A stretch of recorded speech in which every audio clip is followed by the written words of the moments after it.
Welcome to today's session. Good morning, good afternoon, good evening, from wherever you're joining us from. This afternoon, I'm giving you greetings from warm Nairobi. We will be looking at the Insider's Guide to Being Your Own Boss. We have an exciting panel that's here to share their experiences with you and their life experiences, of course. And throughout this Alumni UK Live, we'll be using Slido for you to ask questions. Details on how to do this are on the screen now and in the chat. You'll be able to ask questions, comment, and upvote other people's questions that you find interesting. If you're watching on your mobile phone and can't access Slido, please make use of the chat function. We also have live captioners today. So if you're joining us on Zoom, please select the CC button at the bottom of the Zoom window to see captions. So today we will hear directly from award-winning entrepreneurs from across Africa. This panel will share practical advice and stories from their own personal entrepreneurship journeys that will help you take the steps to starting your own business, know what to expect when transitioning from employment to being your own boss, including how to stay motivated and key skills that you will need to succeed.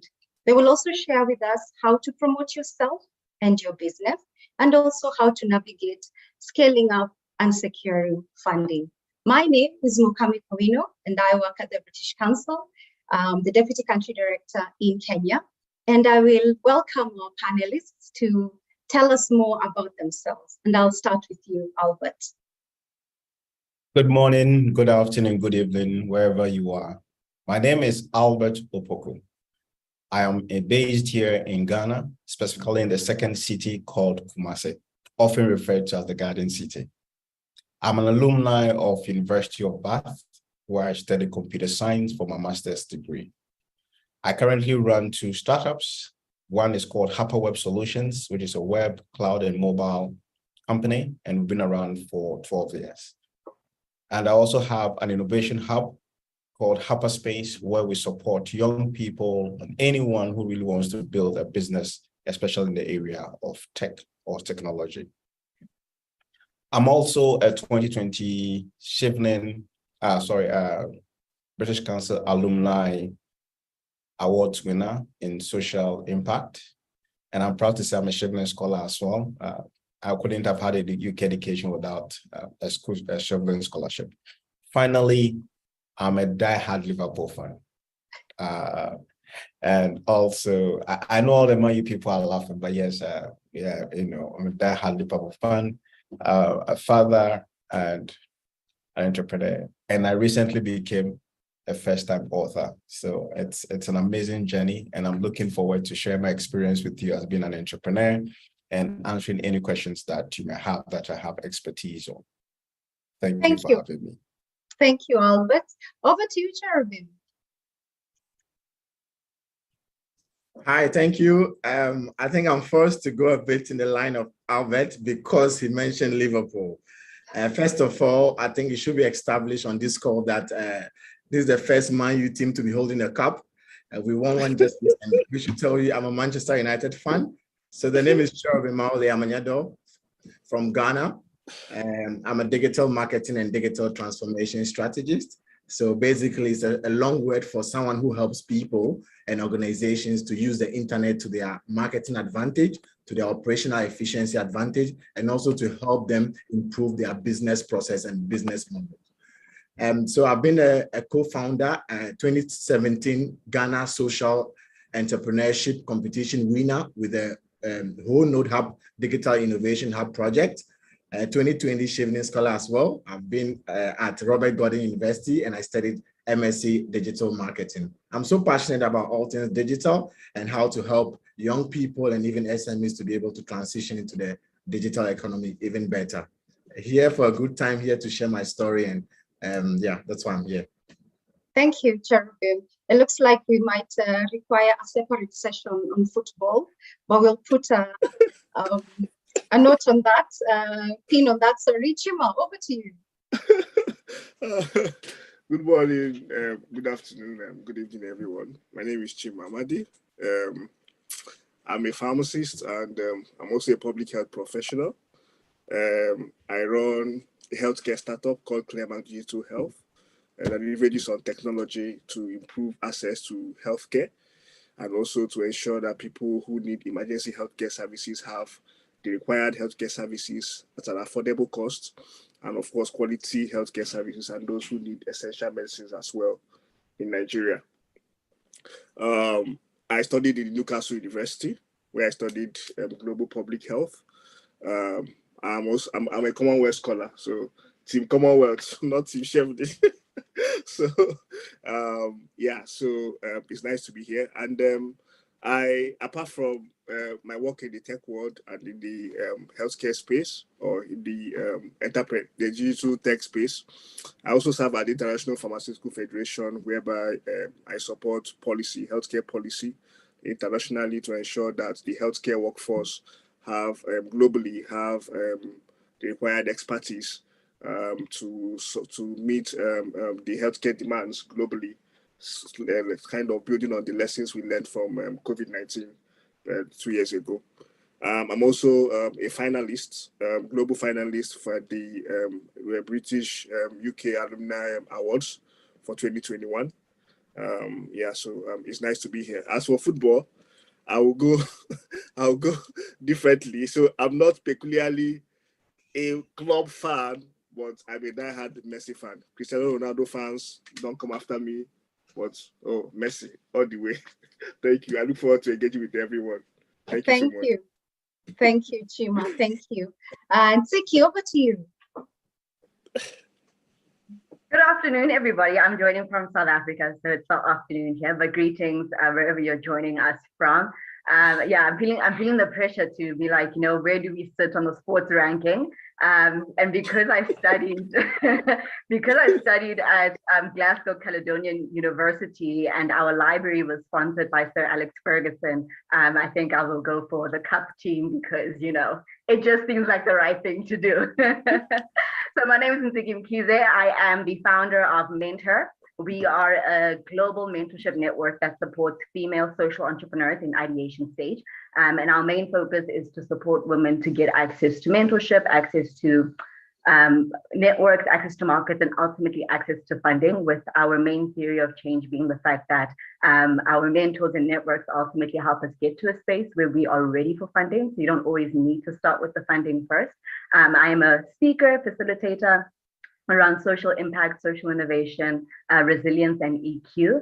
And when I'm not doing that, I'm a part-time farmer. I have an apiary with 5 beehives, and I'm also planting some garlic as well. So I'm going into deep farming season. And I'm also an author. I've written a book titled My Hall of Mentors, which is focused around different lessons learned from mentorship, which is a big belief of mine that we succeed by having quality mentors around us. And so I'm glad to be part of this conversation today because there are quality minds around the table. Thank you. Thank you very much. I want to acknowledge all the people who are joining us and you're putting in your locations on the chat function. Thank you very much and we welcome you. I can see we have people from all over the world, Malaysia, Egypt, Brazil, most welcome. And so we'll get right onto it. Oh, there's Germany and others. We'll get right onto it. And I will start with you, Albert. What motivates people to become entrepreneurs? Basically, I think everybody has different reasons. If you ask about 1,000 people, you might get 1,000 different answers. But it's important that each person who wants to become an entrepreneur has that answer for themselves, what's motivating you. For me, myself, it was not to have regrets. I come from a household where both my father and my mother were entrepreneurs, where my brother and my sister were entrepreneurs. And where I live in Kumasi, like 7 or 8 out of every 10 people you meet, it's running some form of a business. So finding myself working formally and when everybody around me was an entrepreneur was like, I kind of knew that one day I had to run something. I've always had to do something, even in university, I was running some side businesses. I knew I wanted to run a business. And then I found myself in formal work for a couple of years. And I kept asking myself, I need to really go do that entrepreneurship thing, before it's too late. So for me personally, it was like, I didn't want to have regrets later in life and say, I never tried it, I never did it. So I said, okay, let me go do it for 5 years. If it doesn't work, I'm going to go back, into formal employment and have no regrets. And I'll have said, I tried it for 5 years. It didn't work. It's not for me. And I don't have any regrets later. So it was more about do it now before the wife and the children come, where it's possible to do it and have no regrets. And strangely, I left and I've not gone back to full-time employment, and it's close to 13 years now. So wow, still here.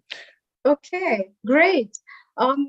It's interesting that you would say that you come from a family of entrepreneurs. That is a story that not very many of us can share.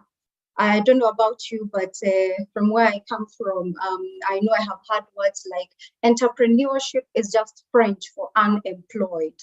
But it's great that you have got some good role models. Ntsiki, for you, maybe you could share with us what skills you think are needed for one to be successful in this entrepreneurship space. Is it resilience? Yeah. Is it just a hard Yeah. job? Both, actually, and I think a great level of tenacity and bravery. I think about entrepreneurship from really across the continent, that I don't know that a lot of people self-identify as entrepreneurs. I think a lot of people wake up and hustle and they make things come together. So if you think about a mother selling fruits and vegetables on the side of the street or on the corner, I don't know if she's calling herself an entrepreneur, but the work that she's doing is very much entrepreneurial. And we see that across the continent, that people really do have this spirit of get up and do and make things happen. And I think above all else, being an entrepreneur, apart from the fact that, you need to survive, or you've got this keen interest to innovate and make things better for your community, entrepreneurs are really those people who go, I'm annoyed at the situation, and so I'm going to do something to change it, right? And hopefully you become the kind of entrepreneur that doesn't have a push factor, but you're pulled into being an entrepreneur because you desire it and not because your circumstances have forced you to. But I think a lot of Africans find themselves, whether they want to or not, having a side hustle of sorts. And what I'd like to see is more people taking entrepreneurship, not as a fancy word for being unemployed, but as a practical approach to this career I'm going to build. And this is the value offering that I'm going to give to society, and I'm going to be able to make an income doing so. Thank you so much. And I just want to bring to your attention, as it has been put on the chat box once more, that throughout our session, we will be using Slido for you to get to ask questions. So please make use of that function, ask questions, comment, and we welcome you also to upvote other people's questions that you find interesting, so that we are able to get at this great panel to respond to those questions. And just to pick up from where you've left off, what would you say are some of those skills that we require, or how are we able to transition from an employee to an entrepreneur? Yeah, so I think one thing to highlight is I don't think that everybody is making an entrepreneur, right? So you kind of have to be honest with yourself and gauge what is your level of risk appetite, what is your level of self-drivenness, self-determination, because you will need that. So beyond the excitement of, hey, I'm creating this business, the day that you wake up and there's no excitement left, you're going to have to find something deep within you that keeps you going. So from a skills basis, it's really going, how good is your creativity? And there are things you can do to be creative. There's design thinking workshops that you can do online for free that help you take your mind out of your box.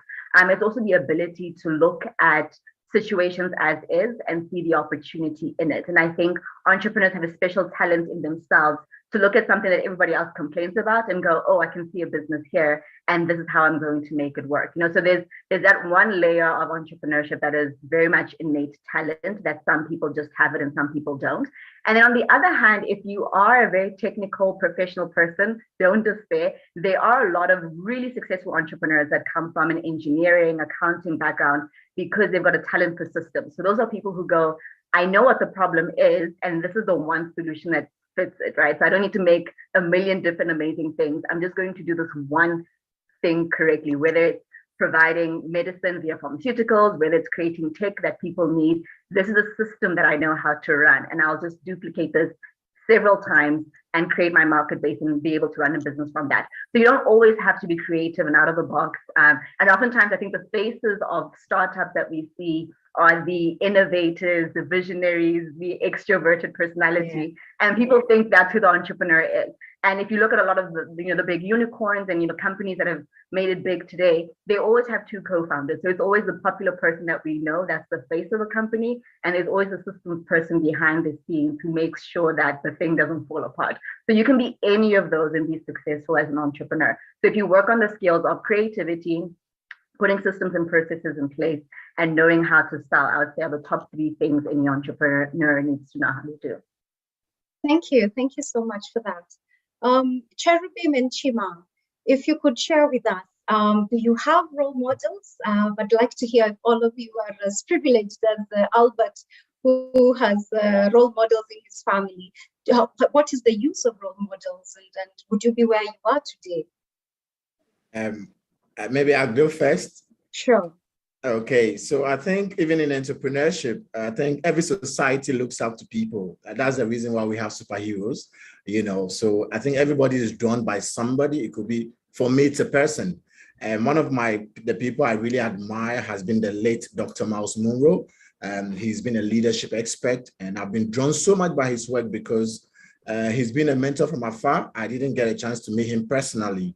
So I think whenever I hear him talk about leadership and how to apply yourself, your potential, and what you can do, it also made my journey possible, to entrepreneurship possible. So I come from a background where I love quite a number of things. And in the strict traditional career path, you are supposed to just do one thing over a period. So I had to do a soul searching to tell myself, Cherubim, if I have to reach my full potential, I would have to be in charge of my own energy. I would have to be in charge of my own resources, and I would have to be in charge of my own time. So I figured quite earlier that entrepreneurship was the thing for me, because it gives me that chance to be able to be on this call, share this, and still get back to my business and do what I'm doing. I may not be able to do that maybe in a full-time 9-to-5 or 8-to-5 role. So the impact of mentorship cannot be understated, because then also mentors also give you what I call like a full-length view of the whole process.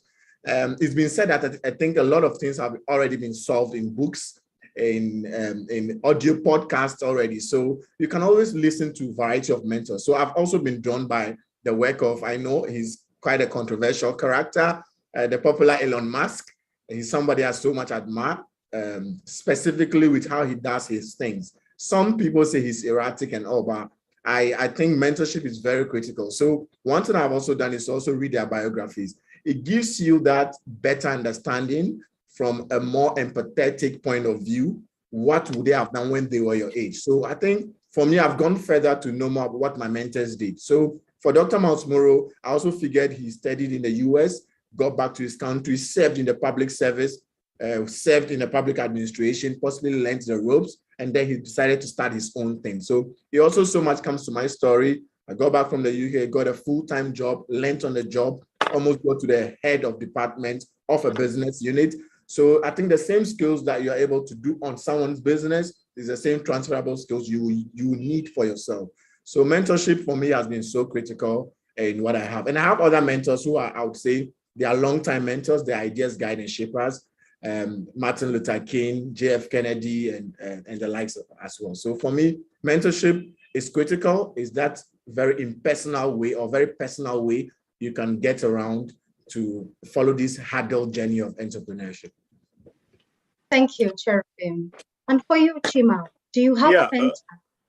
Yeah, so for mentorship is quite interesting. So for me, from my own perspective, someone I admire so much is likes of Steve Jobs, right? Because I believe for you to be a successful entrepreneur, like my co-panelists we are mentioning, that you really have that resilience. Resilience is very key.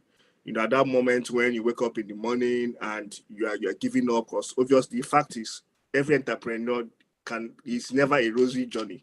You know, a lot of challenges in it. So for Steve Jobs to overcome a lot of setbacks and still got back, a lot of disappointments and still push back. So so it's all about keeping your mind on the goal, keeping your focus on the goal, looking at the goal. Because when you look so much at the obstacles along the way, or maybe the unforeseen circumstances, you might rarely make that move. So someone like Steve Jobs inspires me a lot, whereby I look at fine, okay, what do I want to achieve? And then forget about the obstacles. Don't, because when you look at the obstacles, you get frightened a bit. Yeah, so Steve Jobs is a role model for me. Another person who is a role model for me is Dangote, Aliko Dangote from Nigeria. So what I really find fascinating about him is that he always try to play to your strength, right? Always try to play towards your strengths. I believe that every one of us have our own respective strengths. For example, now, right now, I can't, I'm in the healthcare field. That's my field where I understand clearly. So it will be a little bit tricky for me to say, okay, fine, I want to go and start a fashion house whereby you have limited knowledge, have limited expertise, and you lack the networks of how of course you can learn on the job, but basically when someone like Aliko knows that fully well, he has a background in agriculture, his father works in agriculture, and his father was successful in that sector. So to capitalize on that is quite key for you to be successful. You always boost your chances.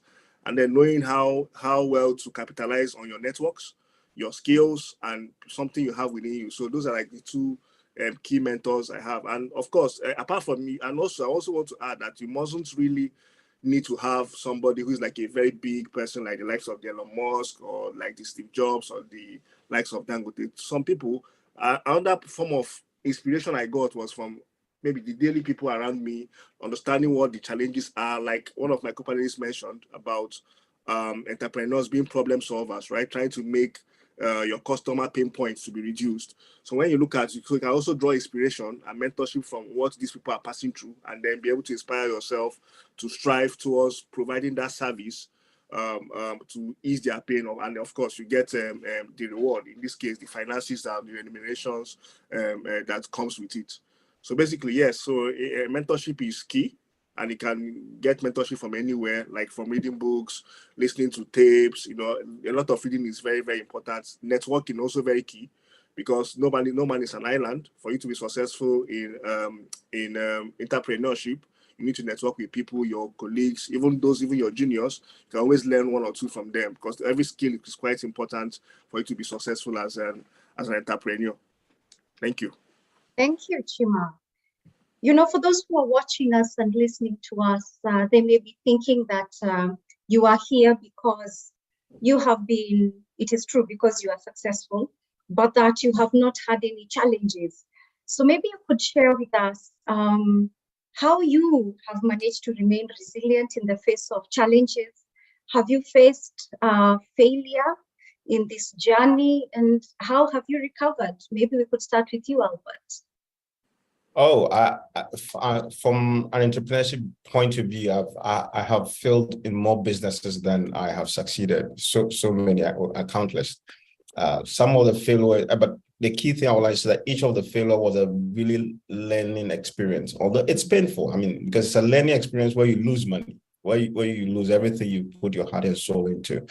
My very first experience while I was in university, I actually started a business where I was selling shirts and things like that.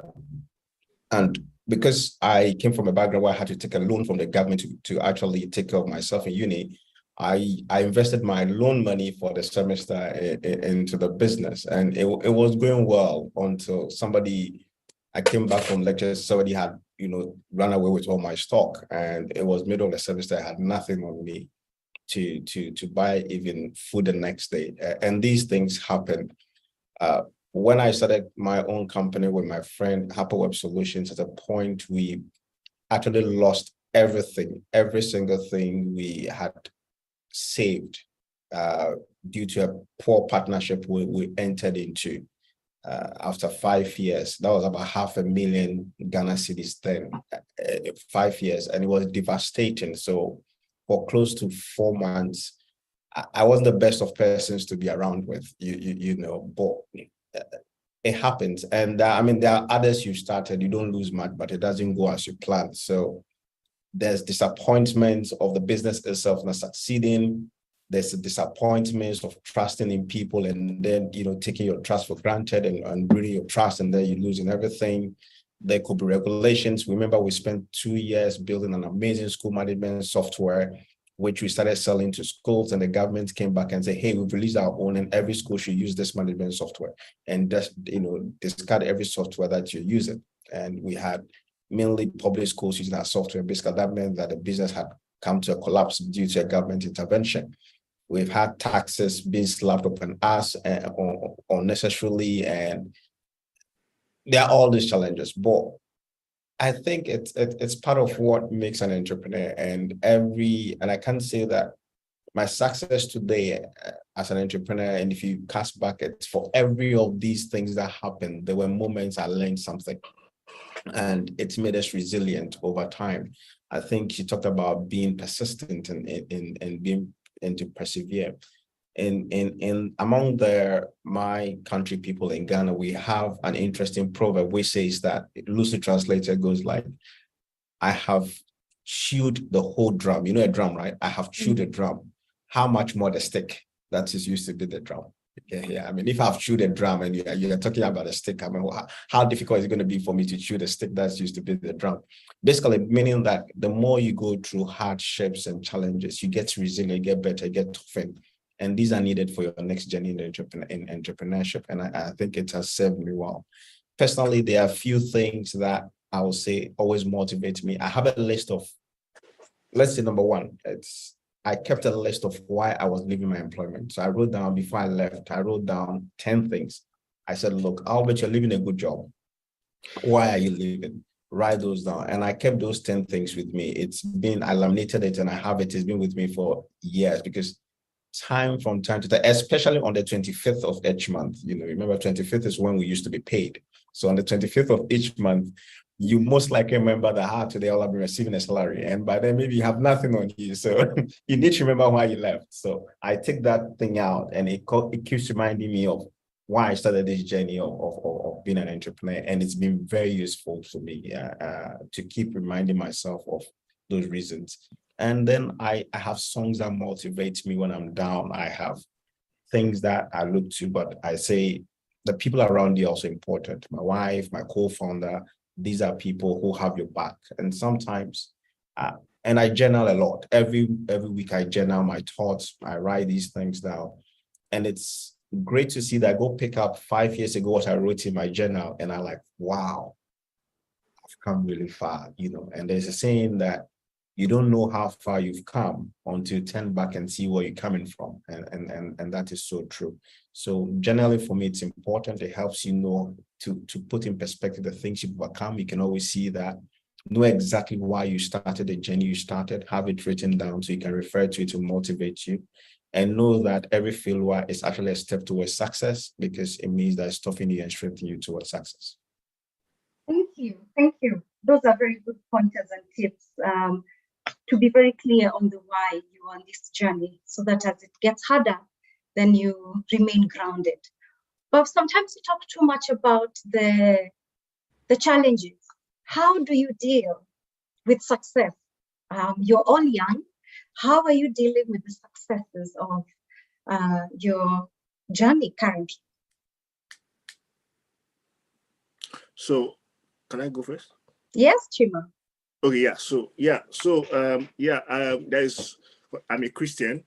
Sorry to say that. Yeah, so I think there is a saying in church that says there's an adage that says the day you stop dreaming, or the day you stop aiming for higher grounds, that's the day you start dying. So in the sense that nature abhors vacuum, and staying in one place means you are being stagnant, right?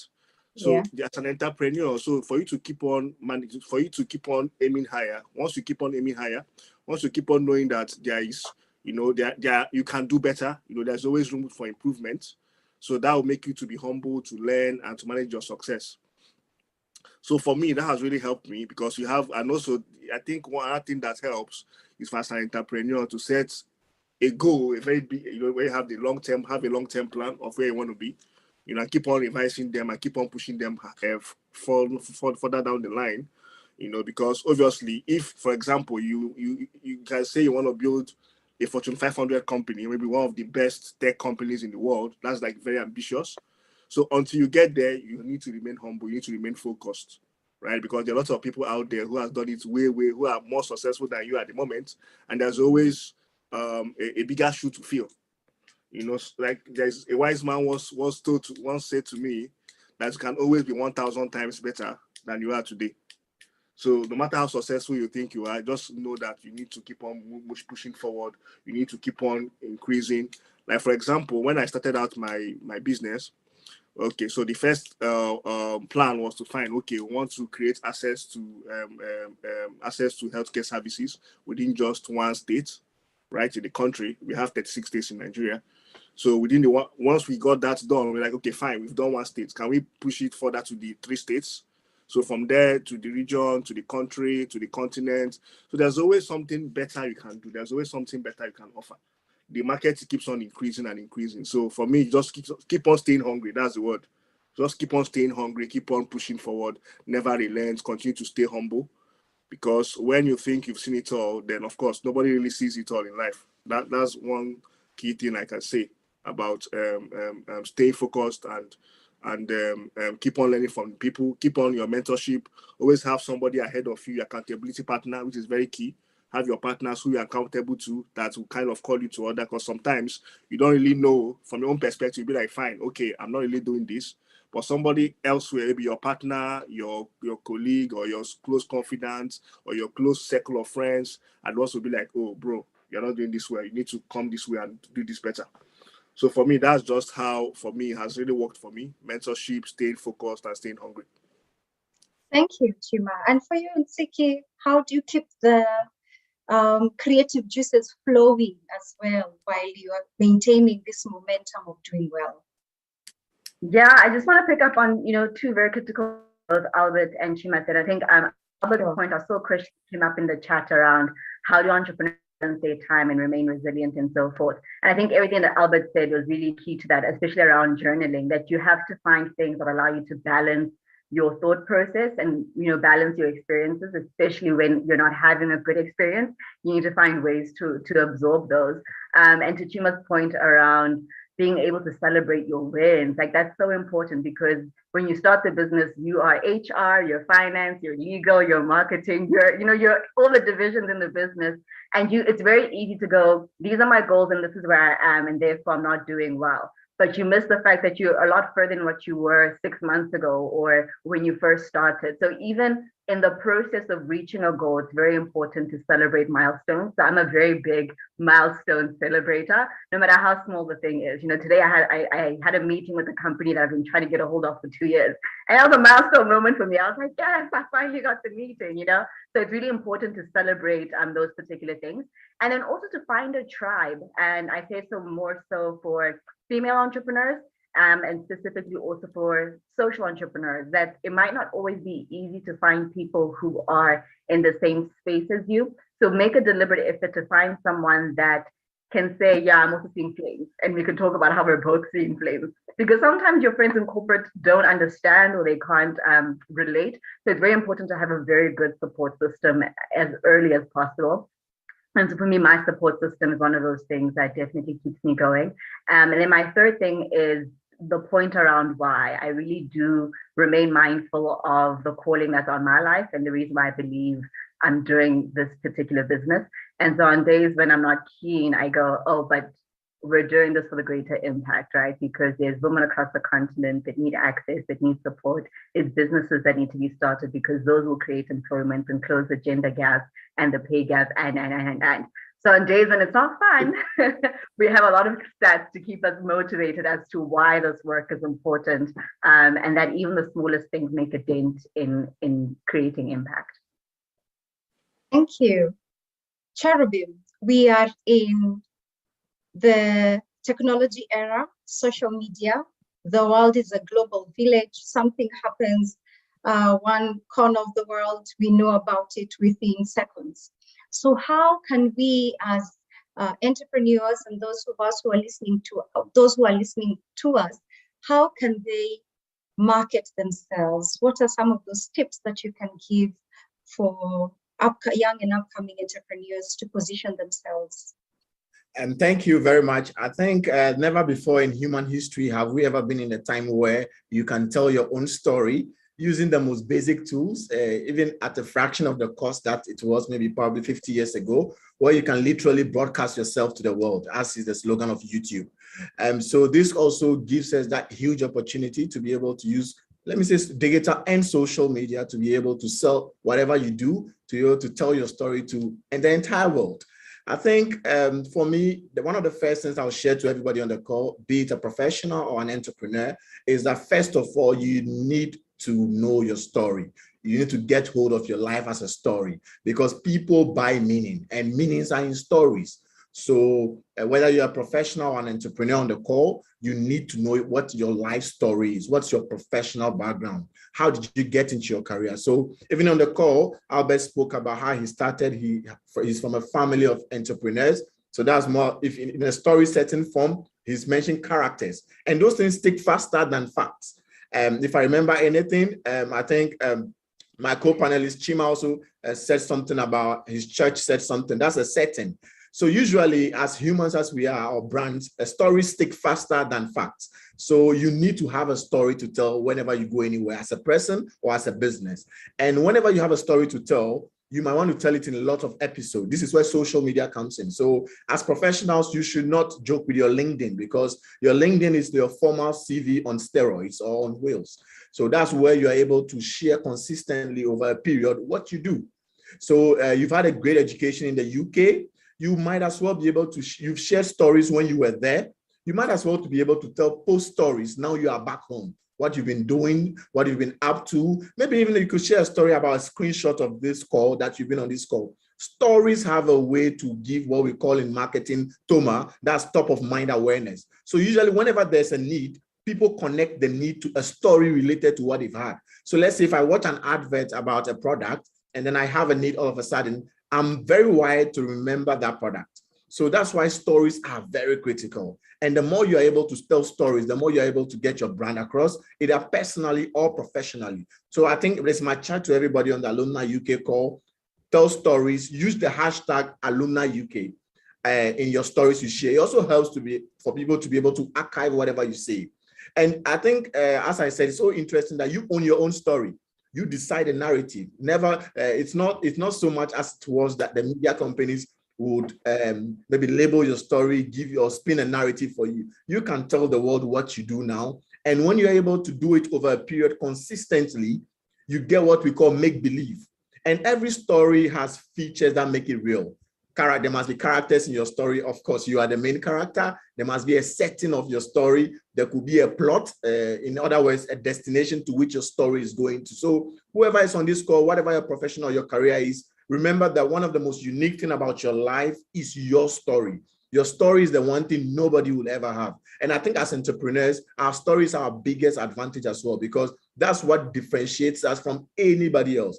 Somebody could have your same education, they could have your same funding, they could have even a bigger Fortune 500 company even than you, but they would never have your story. Your story is what makes you unique. So I think if you're able to tell your story well on using social media tools, so I always like to stay with the principles. The principle here is the story.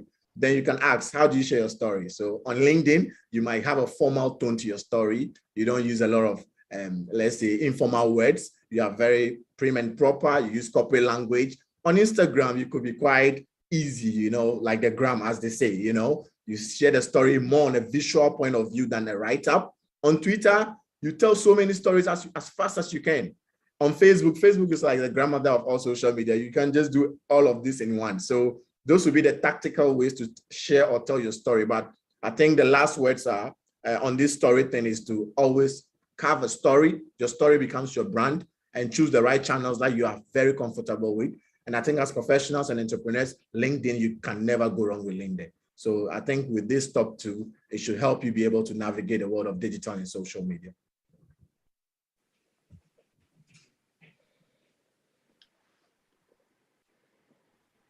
Mukami, you're so... Sorry, yes, I've seen I had muted myself. Apologies for that. Thank you, Chima. You have told us how to package ourselves and where we can showcase our work and the great things that we are working on.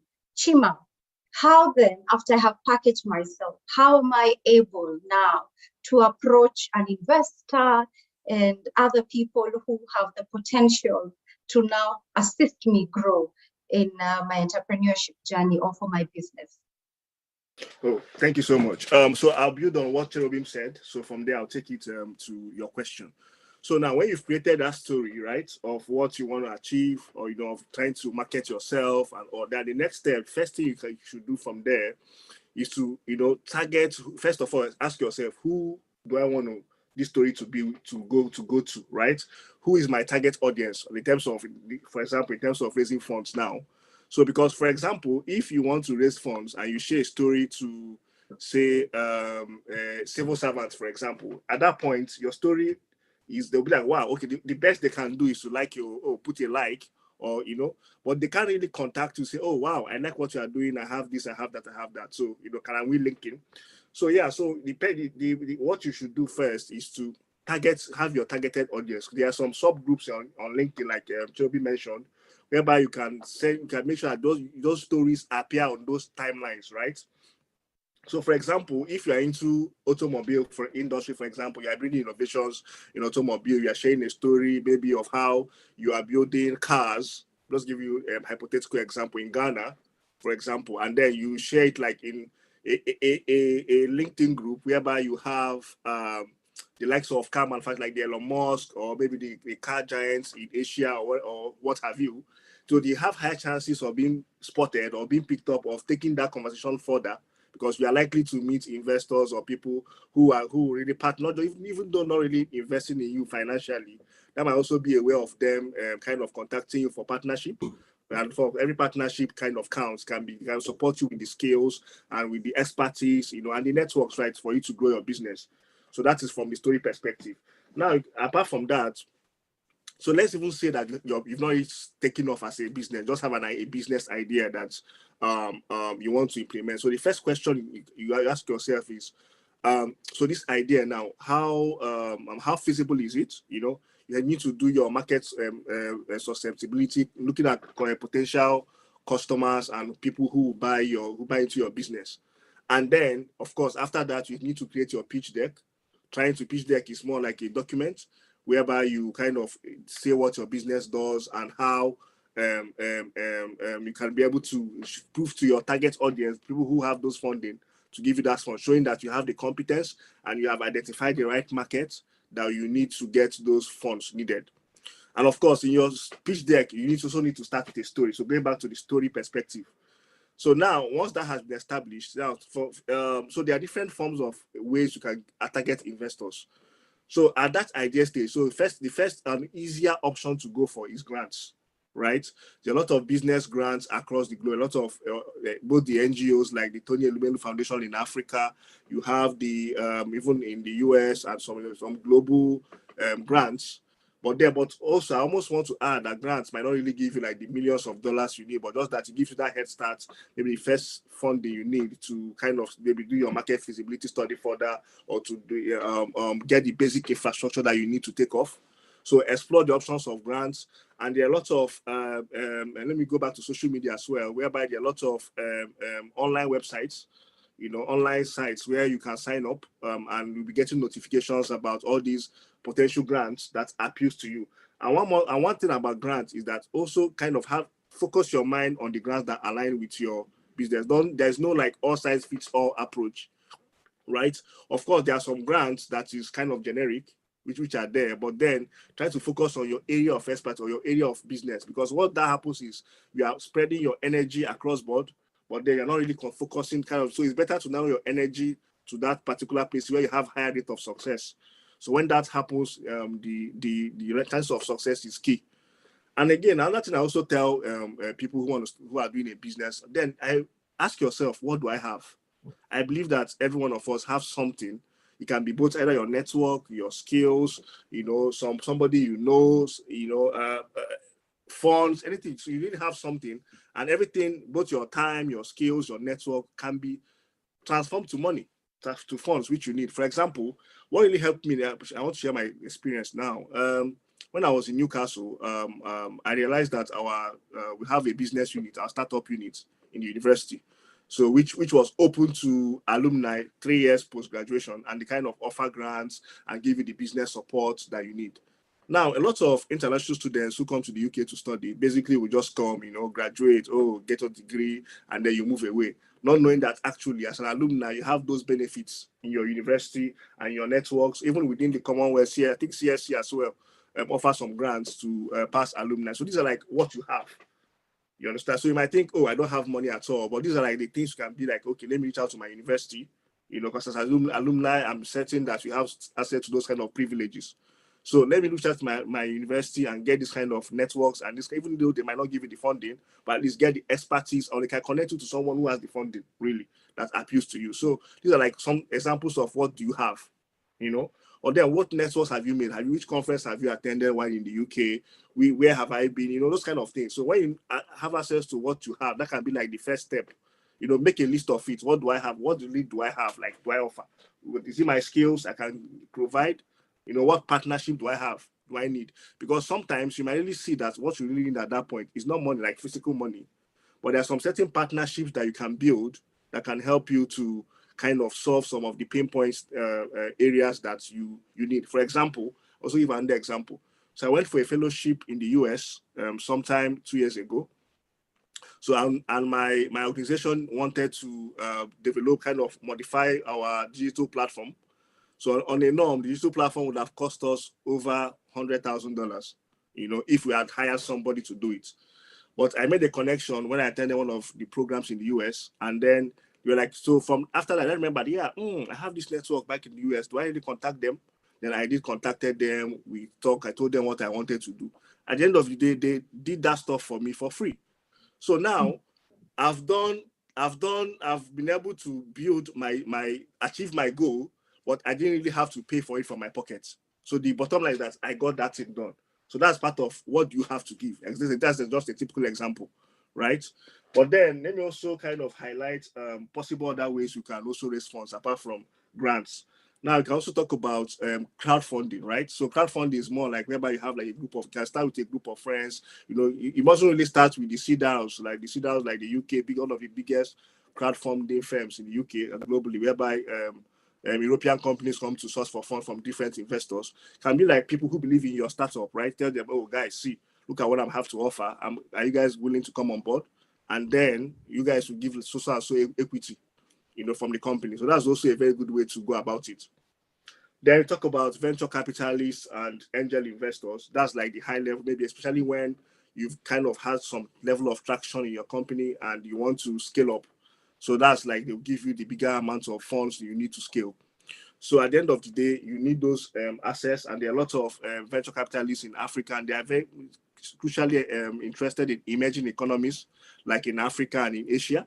Because believe it or not, there are lots of, in fact, there is money around in this world. There are people who have this money really, but they are just looking for opportunities to invest in it. So through your pitch deck, through your stories, so you kind of try to provide that enabling environment, provide that grounds whereby they can say, okay, fine, this is interesting. Wow, okay, I can put my money in, because they want to diversify, right? Bill Gates, who has built the whole Microsoft, that's a multi-billion-dollar company, yet he's still investing in healthcare, trying to diversify into vaccines and all.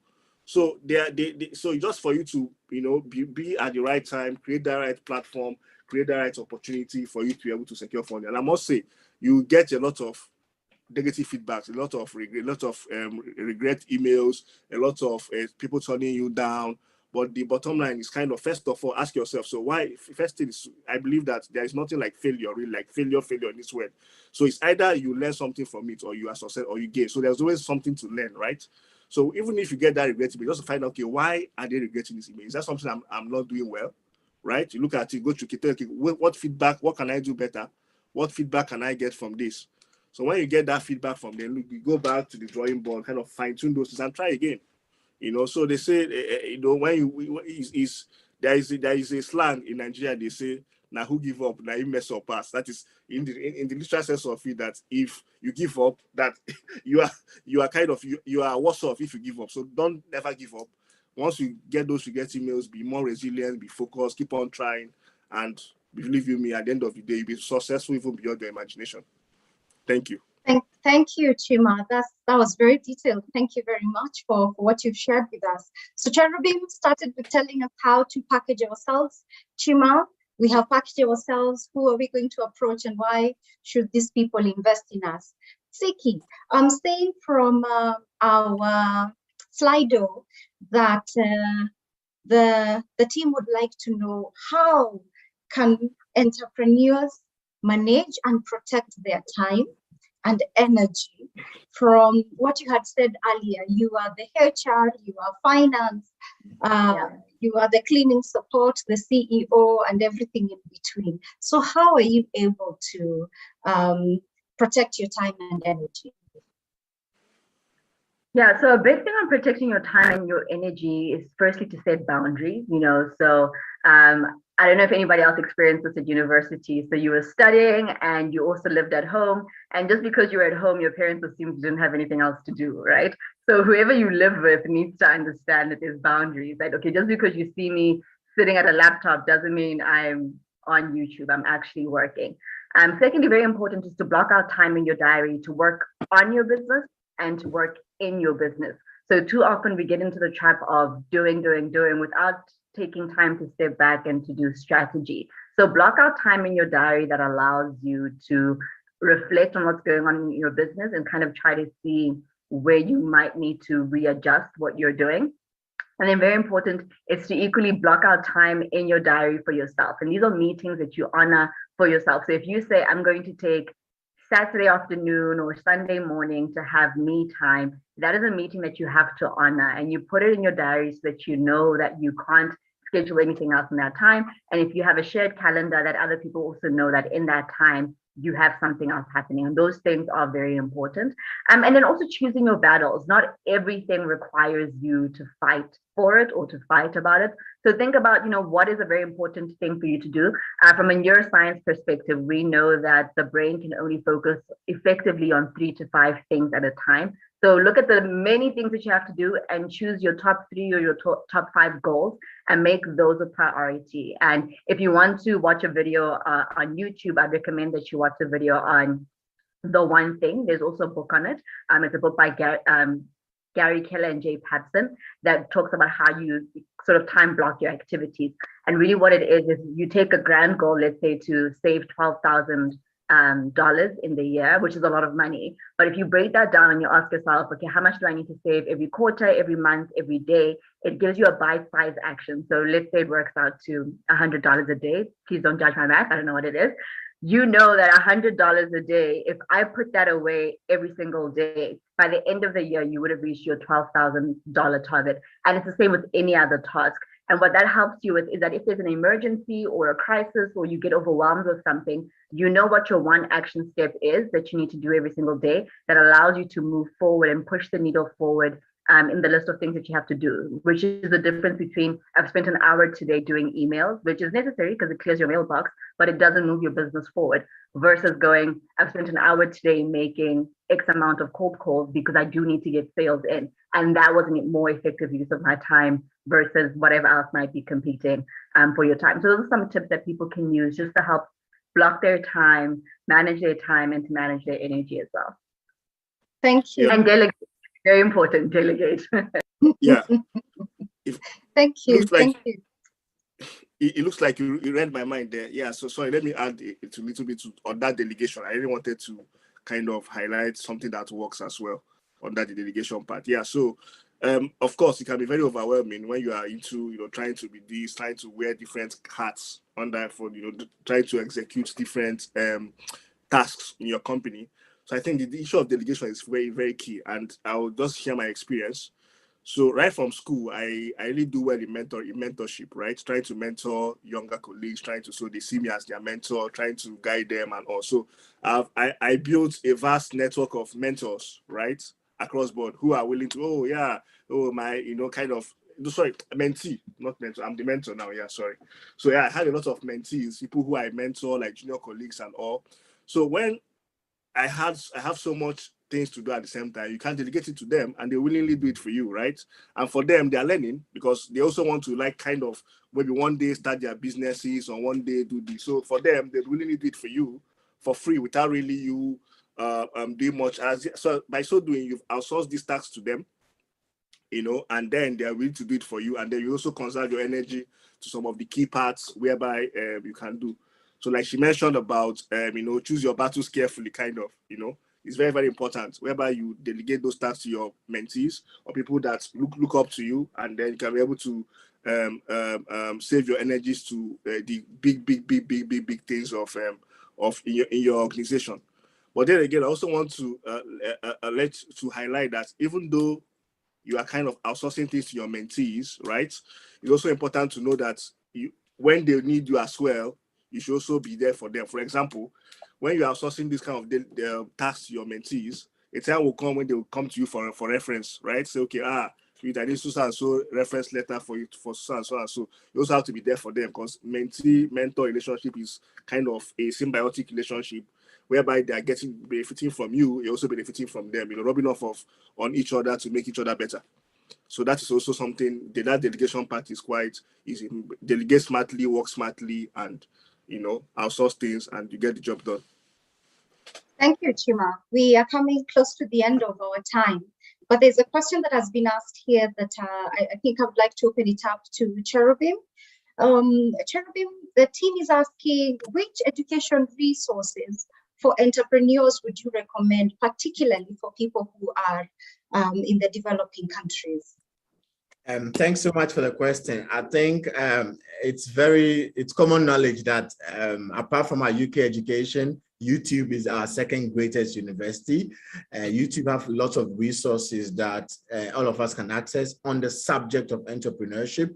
However, there are some better channels or good channels out there.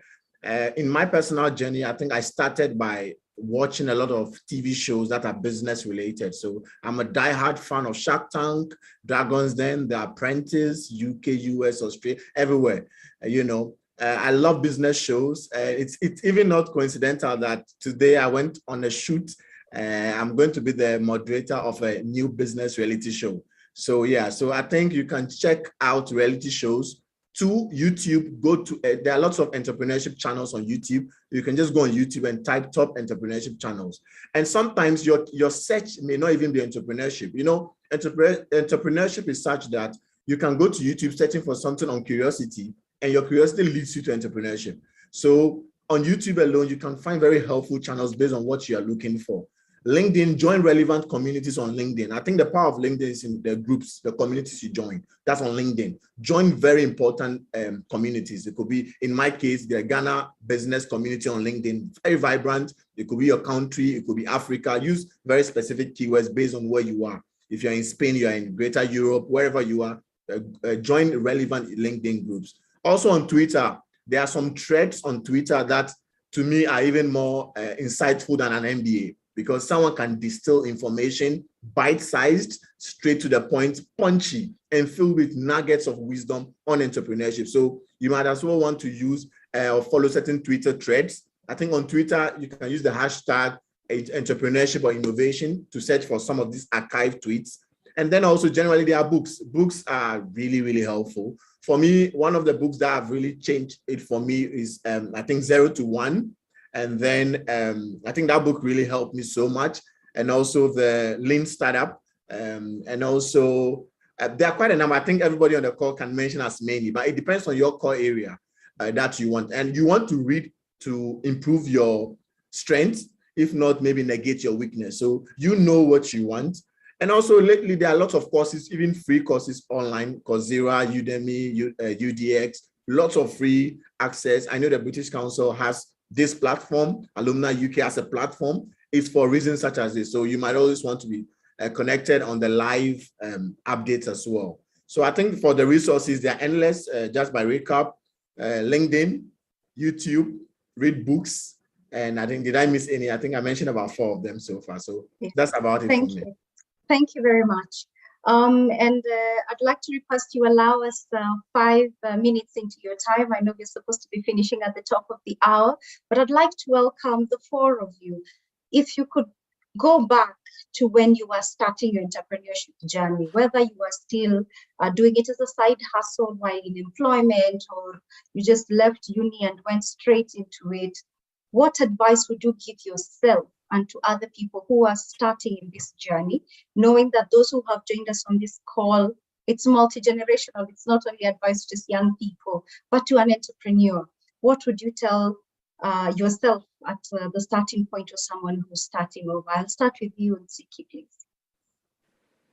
Yes, so for the people the young gens on this call, there's no time like being a youth right now. So the fact that you are young, Black, female is an advantage. That you are located in Africa, you have gold at your fingertips. There's people who want the knowledge you have, that want access to the space that you have. So see the value in yourself is a very big and important thing. Back yourself and just start. I think we wait too long for things to be perfect or to have the right kinds of circumstances. So I'll say, start as soon as you can. And there's a quote that says, if the product is perfect, you waited too long to start, right? So you have to kind of look back at it and go, oh, that wasn't great. And that just really shows that, it's an indicator of growth. And then finally is use the position that you're in to knock on doors. There are people who are looking to support female entrepreneurs. People who are supporting youth entrepreneurs, entrepreneurs in agriculture, whatever it is. Find your passion, find the angle, and knock on as many doors as possible. And something will eventually strike up for you. So go ahead, do it. And for the older people, it's never too late. So if you're listening and going, I think I've missed the boat, you absolutely haven't. Back yourself and just start. Albert, in a minute, what would you tell yourself? For somebody who is maybe in their 30s or early 40s and might be thinking, I want to start, or even if you've been in employment for a while, this is for you, right? If I were to do this all over again and I was that kind of situation, a couple of things I would really do. 1, learn to live on half of your salary right now. Learn to live on half of your salary for at least a year and save the other half. You will need it. You will need it when you start, because your business won't be earning you enough for you to continue to live the lifestyle that you currently have by getting a salary. So you need the other half to take you for some while. So do that. 2, I would recommend that you start with something that's a service, because it most likely will be an area where you have a skill and people pay for skills and for value, and you can easily sell that. If you go into products or production of physical goods, I recommend you go into countable products, things that you can physically count. I left Chima with 20 bags of cement, 1, 2, 3, 4, 5. And when I come back, I can count them. It's 1, 2, 3, 4, 5, 6. So you can actually still be going to work and you can come back and can count. But things that are uncountable are so difficult for you to be able to supervise people and get it right. The next thing I will basically say also is, if it's something you can do on the weekends or after work, to test out the idea, to pilot it, to see if it will work. Try it. Now, if you do all of this and it just doesn't work out, remember this: there is no shame in being an employee. Okay? There's no shame in it. And if it doesn't work for you as an entrepreneur, be a good employee. There are people who make tremendous amount of money being employees. There are people who have found fulfillment in being employees. And if entrepreneurship is not for you, don't feel bad about it. That being said, entrepreneurship is rewarding. It's amazing. It's fulfilling. But it doesn't have a destination. So when you get on it, find your milestones and celebrate those milestones. That's what enjoyment is. And that's where you find joy, because you could lose everything and you have everything to gain. Thank you, Albert. Cherubim, in a minute.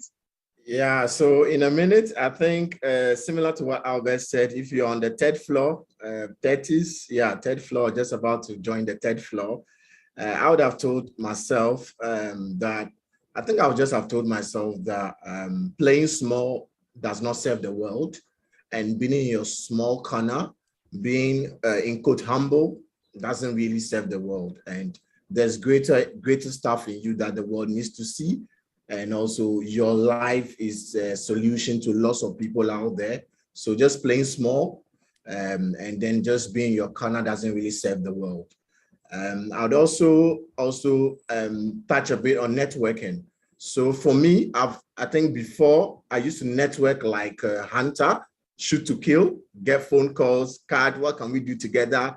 And then that's it, it fizzles out. But later in life, I've realized in entrepreneurship, especially, the total lifetime value of your friends over a 10-year period, the value exceeds the haste by which you want to just connect with someone, maybe even on this call, and then tomorrow you want to start a business together, or you just want something instant or like instantly gratifying. No, I'll tell myself, relax and have a 10-year approach to life, because some of the gigs or projects I do now are friends from high school, are friends from university. So the timing is very important. So I'll also tell myself to network more like a farmer. What does a farmer do?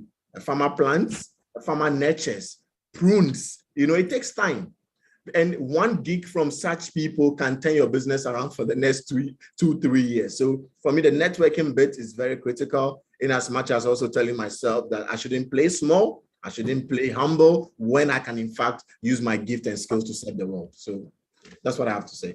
Thank you, Cherubim. Finally, Chima. Yeah, I'll just be brief. Yeah, so basically for me, I think information is key, right? So because there is a school of thought that information is even bigger than money, right? So if you want to go into a business, do your research properly, do your due diligence properly, right? Talk to people who you know that they've been there before, they can motivate you, have accountability partner. Information is really key, because there are some mistakes I made, but during the early times when I was starting out, that if I knew now, I wouldn't make those mistakes, because then nobody told me really, so information is very key. Do your due diligence very well. And of course, believe in yourself. Ask yourself this question, like, can I, so it'd be like, when all chips are down, when things are not rosy, am I going to back out? Right? So that resilience spirit is always there. Maybe it's that final push that you need, or that small, that's one last effort, one last push that you need for you to get your reward. I use the example, I said I like Messi. Messi, a typical of example of Messi was when he's been he played many finals, Copa America twice. In the final, he lost, he retired, he came back, played four World Cups. He did not get the trophy, but he kept on coming back despite all the negative talk about him. But in the last, at least like he was 35 years old, he made the final push and then he got his reward. So basically, that's what entrepreneurship is. Gain your experience, and also another thing I also want to add is, sometimes the best experience is not always good for you to experience something, for you to say, okay, fine, I've experienced this. The best way of learning is to learn from other people's experience. And that's when doing that due diligence and asking questions, having your mentors around will really help you. So I learn from the mistakes that they've made, so that when you're on that same journey, you wouldn't make that same mistake. Thank you. Thank you so much, our panelists, for sharing with us and welcoming us into your personal space. Thank you to the audience that have listened to us. You welcomed us into your homes, your offices, your space. You have shared an hour plus with us. We're very grateful. This is not the end. We will have more sessions happening tomorrow. And so we welcome you to join tomorrow. Tomorrow, we will be looking at gender inequality. And please, to enable us to review how this has gone and other topics we can engage with you, we have a poll that has been put on the chat box. Please do click on the link and give us your feedback on this session. I want to say thank you to your panelists. Thank you to the supporting team in the background. We could not have done this without you all. And wish you a fantastic remainder of the day, the night, depending wherever you are. Thank you so much, and bye.